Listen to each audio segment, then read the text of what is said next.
Taradej, Marcin, gdzie ty znowu jesteś? Zimno wszędzie, głucho wszędzie. No tak, jest dzisiaj zimno, słuchajcie, -5.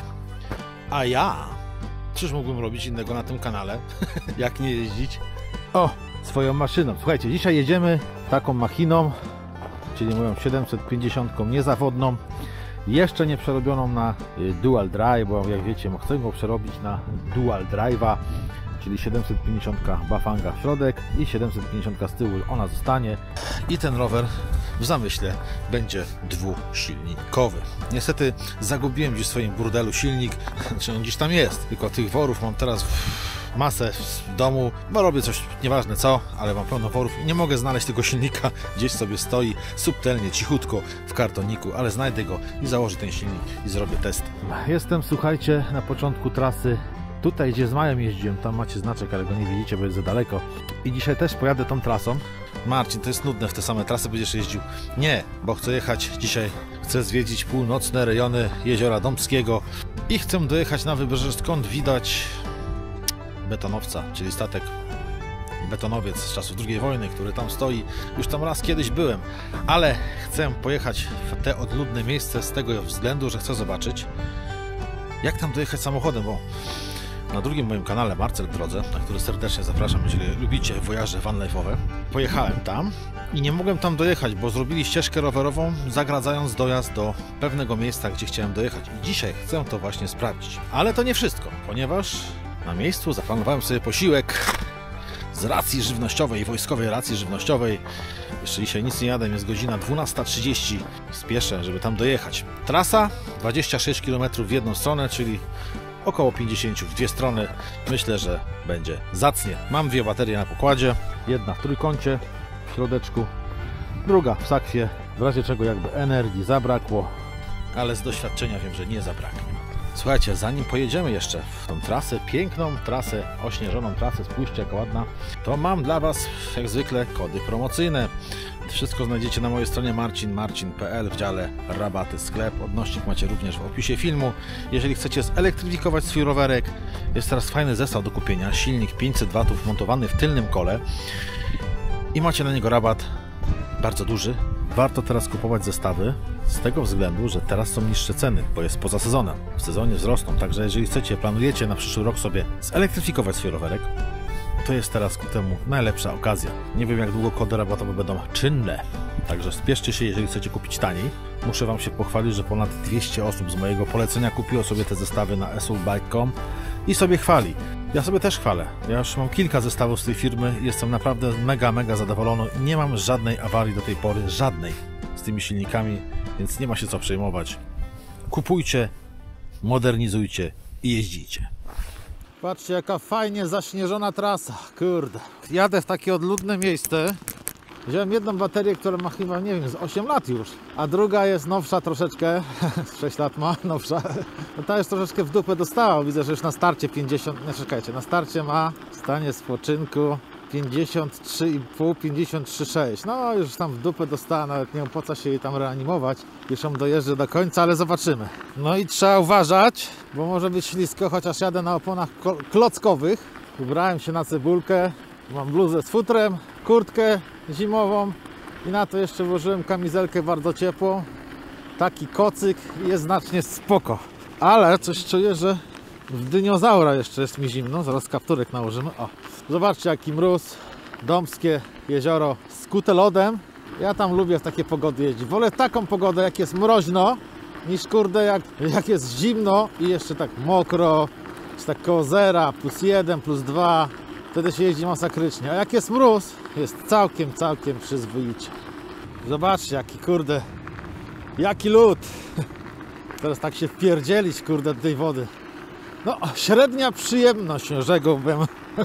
Pamiętajcie, że mimo klockowych opon nie poradzą one sobie na czystym lodzie, nie? Bo dlaczego o tym mówię? Mówię dlatego o tym, że czasami tutaj jadę i słyszę, jak mi chrobocze lód, bo czasami na tym wale jakieś kałuże zamarznięte są albo coś.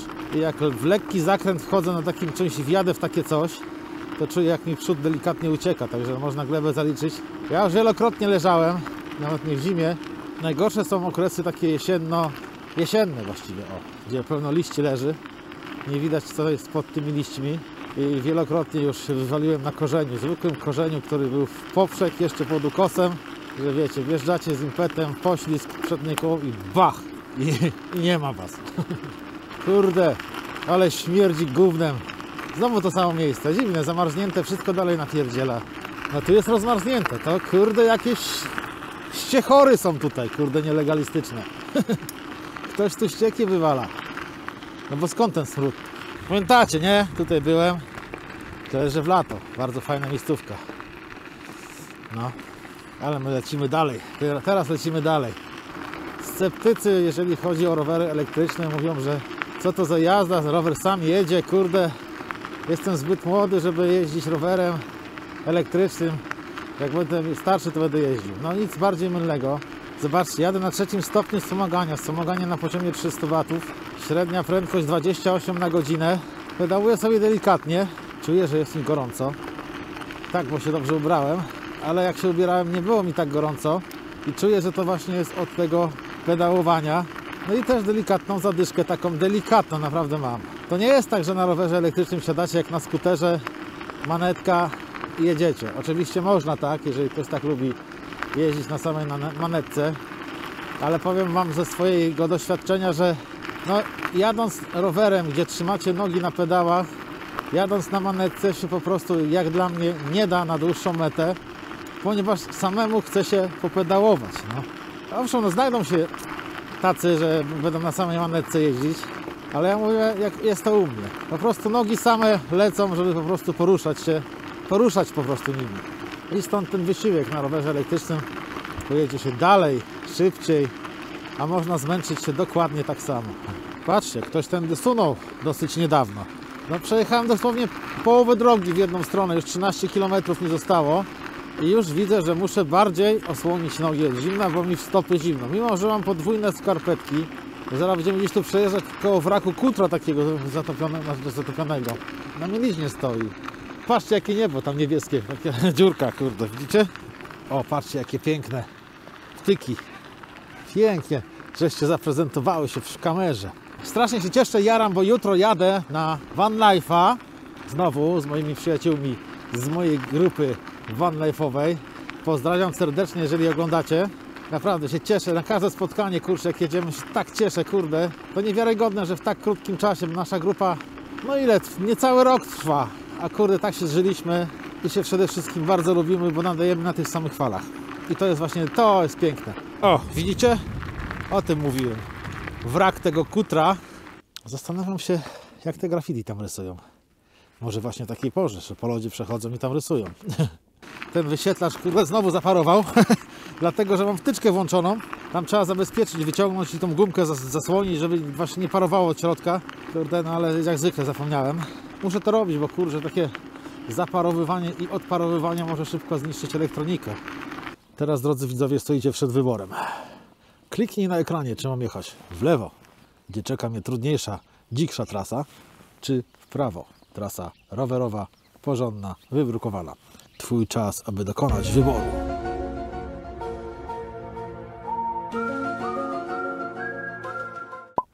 Dobry wybór. Lewo, jedziemy w lewo. Marcin nie boi się wyzwań. Nie no, oczywiście żartowałem z tym wyborem. YouTube jeszcze nie daje takiej możliwości jak interaktywne filmy, ale jakby takie coś się pojawiło, kurde, chciałbym. Dobra, lecimy trudniejszym terenem. Na razie tutaj prowadzi ścieżka rowerowa, ale później może się to zmienić. Mam opony przystosowane do terenu, więc jedziemy terenem. Chciałbym tam jechał ścieżką rowerową. Nie? Tutaj czekają nas pułapki niewiadomego pochodzenia, bo tutaj właśnie możemy wpaść w pułapkę wodną, że tak powiem, pod lodem, ale my tutaj jedziemy sobie na górę, bo tu jest ścieżynka rowerowa. Ona w ogóle miała być zrobiona do samego końca, tam gdzie ja właśnie jadę. Nie wiem, może już jest zrobiona, zobaczymy. Według mapy to nie. Nie ma tutaj ścieżki rowerowej, ale ja widzę, że jakiś wał usypany i to jest, podejrzewam, ścieżka, a na mapach jest jeszcze nieuaktualniona. Czyli nie jest tak źle. Patrzcie jak pięknie. Jak to zarąbiście wygląda. Tam w oddali już widać betonowca. I ja muszę naprzeciwko tam na plażę dojechać. Także już będzie to niebawem. O, widzę kolejną stację jakąś. Miałem ostatnio okazję jeździć rowerem składanym fabrycznym Engwe, chiński rower składany na grubych kołach, tak zwany fat bike. Kurde, powiem wam, zajebista rzecz. Kurde, znowu gównem śmierdzi. Patrzcie, wyszło słoneczko, kurde, jak pięknie się zrobiło. Luksusowo. Ciekawy jestem, czy ktoś kojarzy to miejsce. A dokładnie to. O, tu. Tutaj dojechałem swoim busem, bo chciałem właśnie na tą miejscówkę tam dojechać. A oni tu postawili, kurde, kłódki. Słupki, znaczy się nie kłódki. Znaczy jest słupek z kłódką, o. To chciałem powiedzieć.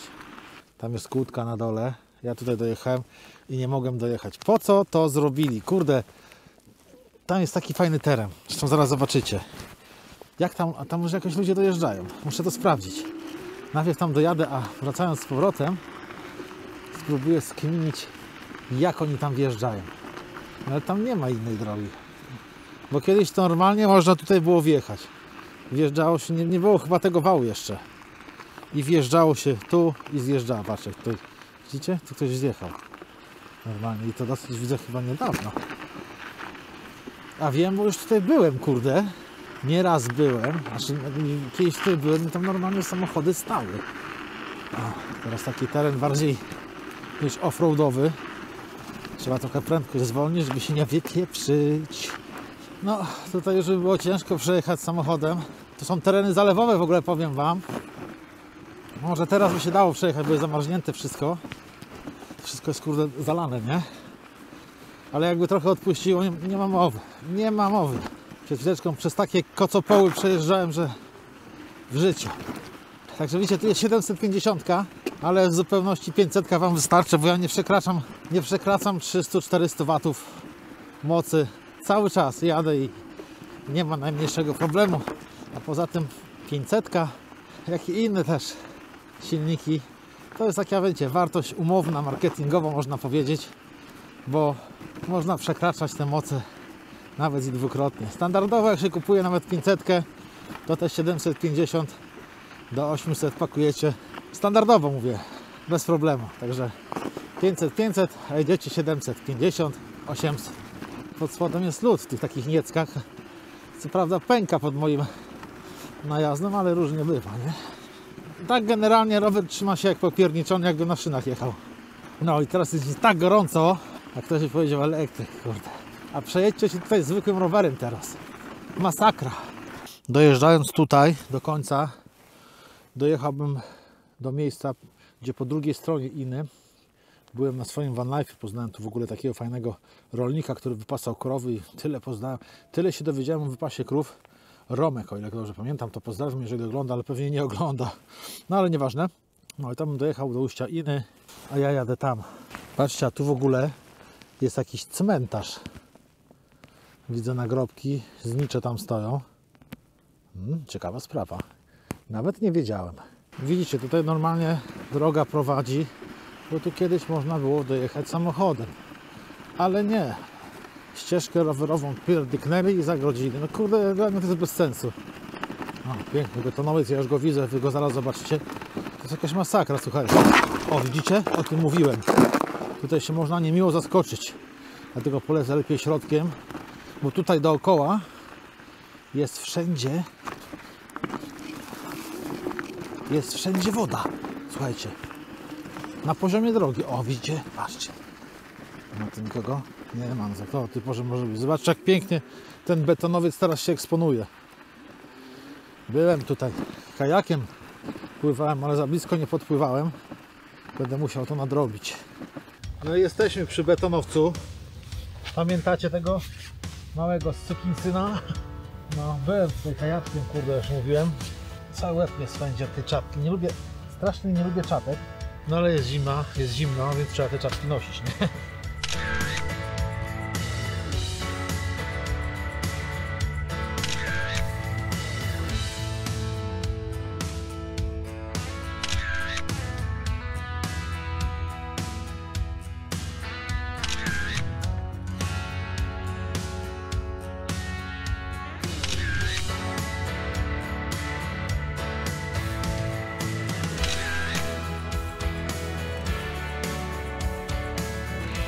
Jak widzicie, nagrywam na dwóch kamerach.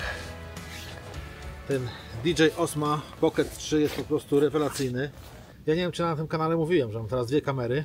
DJI Action 4 i DJI Osmo Pocket 3, który właśnie mnie nagrywa. Ona jest zarobista, ta kamera, ponieważ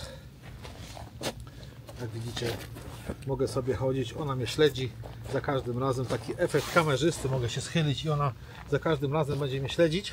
Mało tego, ta kamera, która właśnie nagrywa, ma jednocalową matrycę, pełni jednocalową matrycę i zdjęcia w nocnej porze wychodzą po prostu rewelacyjnie, co możecie właśnie zobaczyć na kanale Marcel w drodze. I tu też zobaczycie jej zalety za jakiś czas, ponieważ będę robił nocne ujęcia, nocne jazdy rowerem, będą już o niebo lepsze niż teraz.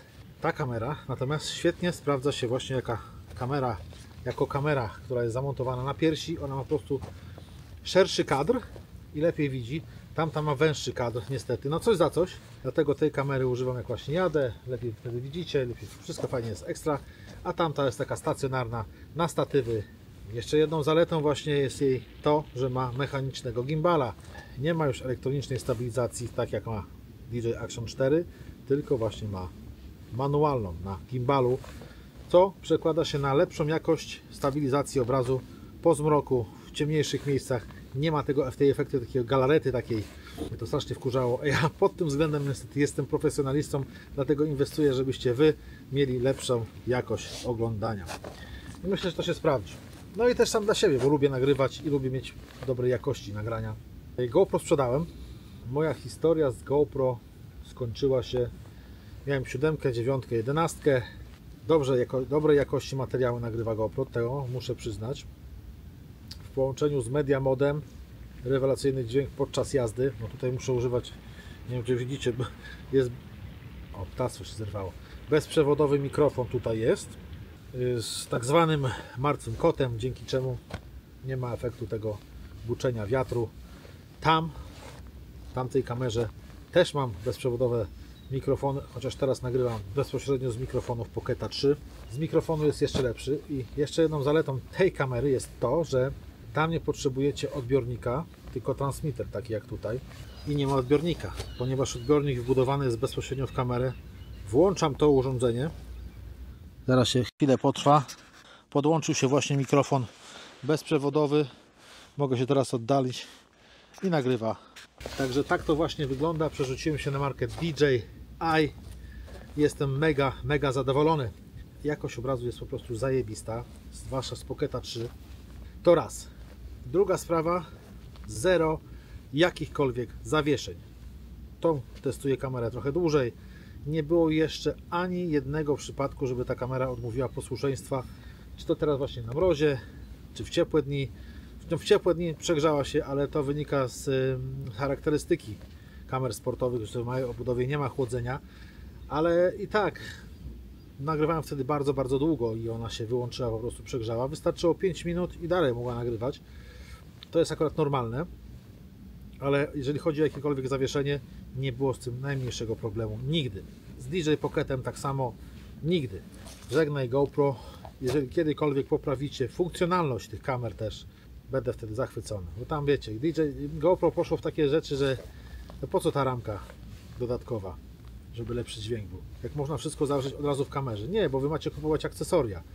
Specjalnie dedykowane przejściówki pod mikrofony. No bzdura totalna, marketing, żeby po prostu GoPro zarabiało większą kasę. Ale mi się wydaje, że GoPro takimi ruchami strzela sobie w kolano. To jest moje subtelne zdanie, także subiektywne, przepraszam, nie subtelne, cały czas mylę te. To tyle, jeżeli chodzi o uzewnętrzniejsze, jeżeli chodzi o kamerę, a my wsiadamy na maszynę i lecę kawałek dalej, dosłownie tam, na taki cypelek, i tam sobie rozłożę stoliczek, bo mam tutaj stoliczek i będziemy jeść, bo jestem głodny jak wilk. Słuchajcie, dosłownie musimy przejechać parę metrów i będziemy, tylko tu cholera, trzeba uważać. Zobaczcie, tu jest normalnie poziom wody. Zobaczcie, co tu się dzieje. Teraz trzeba uważać, czy to nie jest głębokie, nie?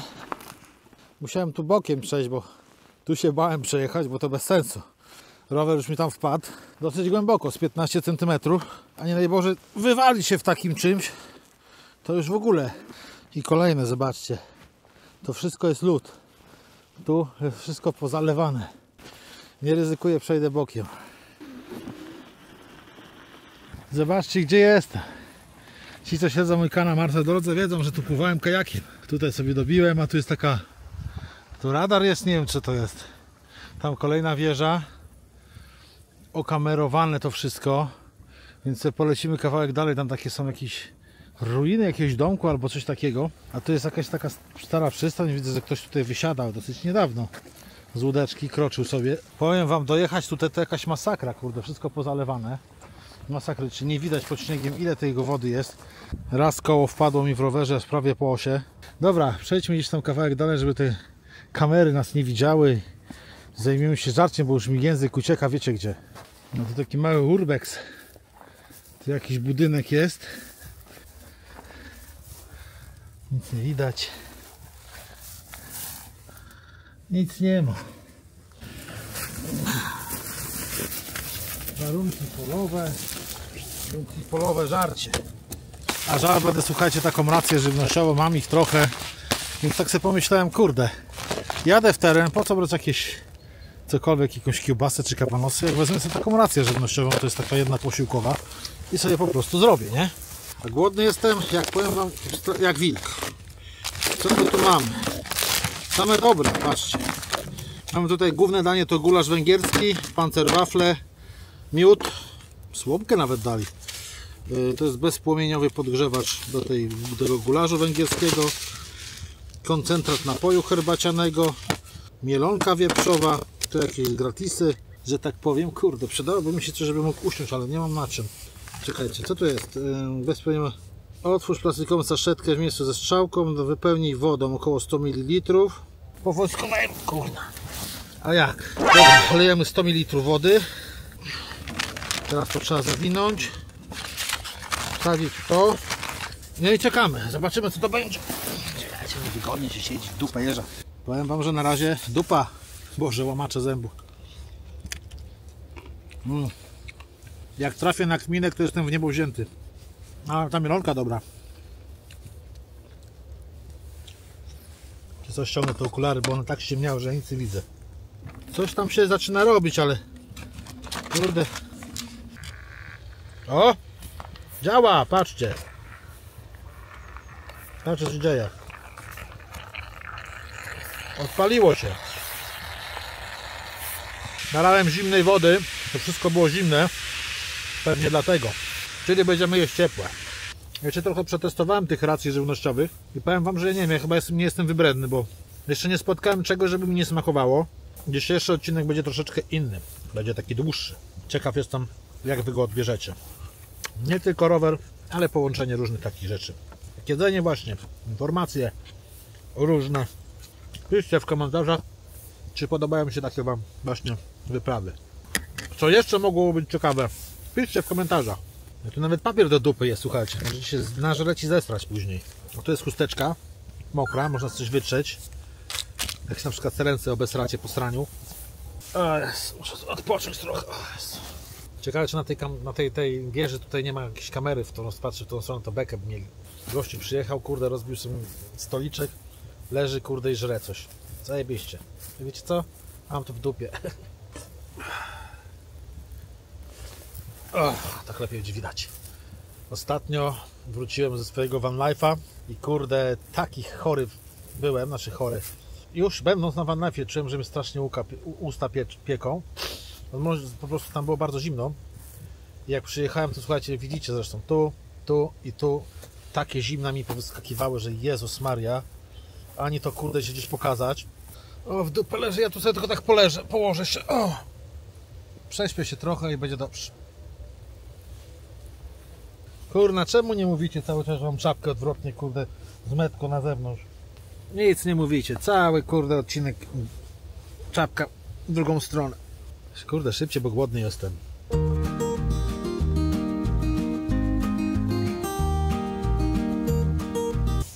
Dobra, słuchajcie, ściągam te okulary, bo ja nic nie widzę.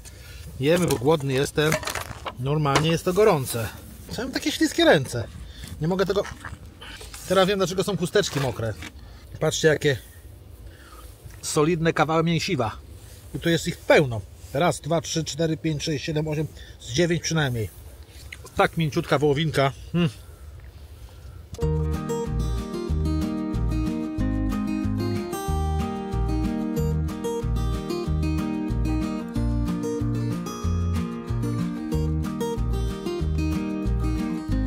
same to danie może śmiało konkurować z daniami restauracyjnymi.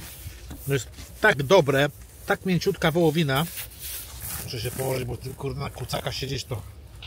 Dobra, zwijam manerę, bo słońce coraz niżej, a chcę chociaż z tego głupiego szlaku tu wyjechać.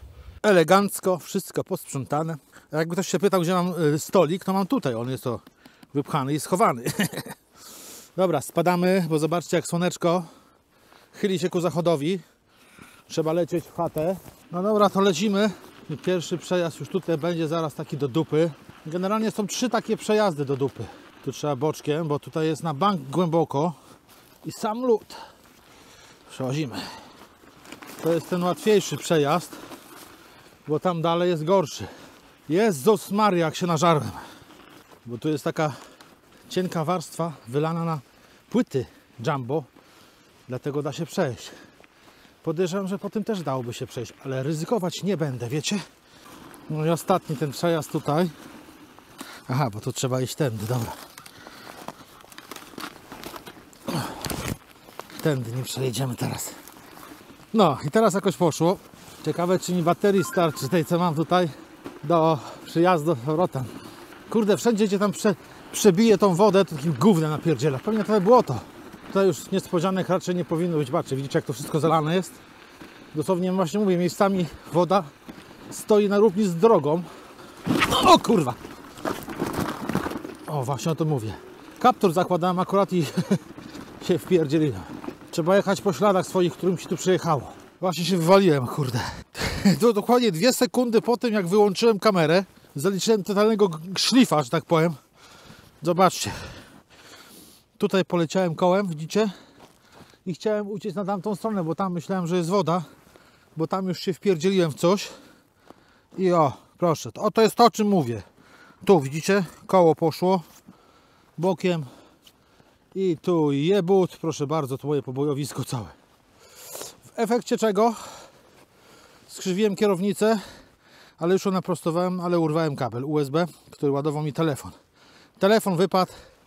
Nic się na całe szczęście nie stało. Mnie też się nic nie stało poza stłuczonym kolanem, które bolało jak drabi, ale przestało. No i co? Nie załamujmy się, jedźmy dalej. Tak, Marcin, no ty bez kasku, nie? Tak, bez kasku jadę, dlatego że jechałem z kaskiem jakiś czas temu. To się tak załatwiłem, bo w kasku jest zimno w łeb, wiecie? Naprawdę, nie da się jechać. Ja wiem, że może bezpieczniej. A wiecie, dlaczego tak się stało?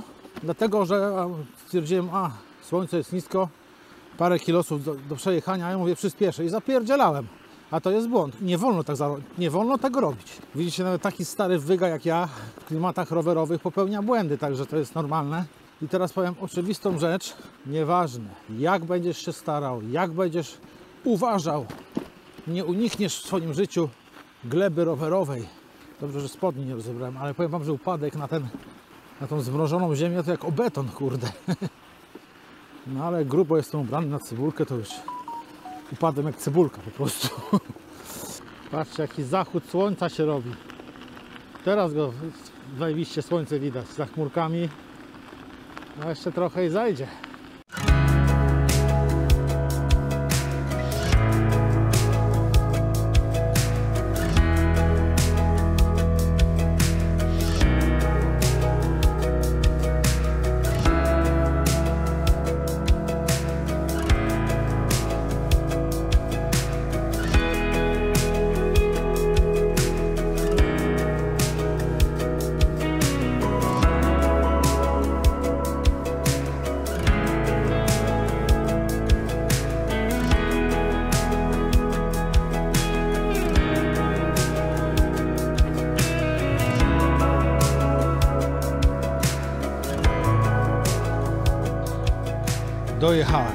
Dojechałem, słuchajcie, powiem wam, że co jest kurde grane z tymi okularami, no. Słońca nie ma, a zobaczcie jakie ciemne, przecież kurde ja nic nie widzę, słuchajcie. Kompletnie nic nie widzę. Tak też nic nie widzę, muszę je założyć. Jakieś popieprzone te okulary. Fajna przejażdżka, naprawdę fajna przejażdżka. Polecam każdemu.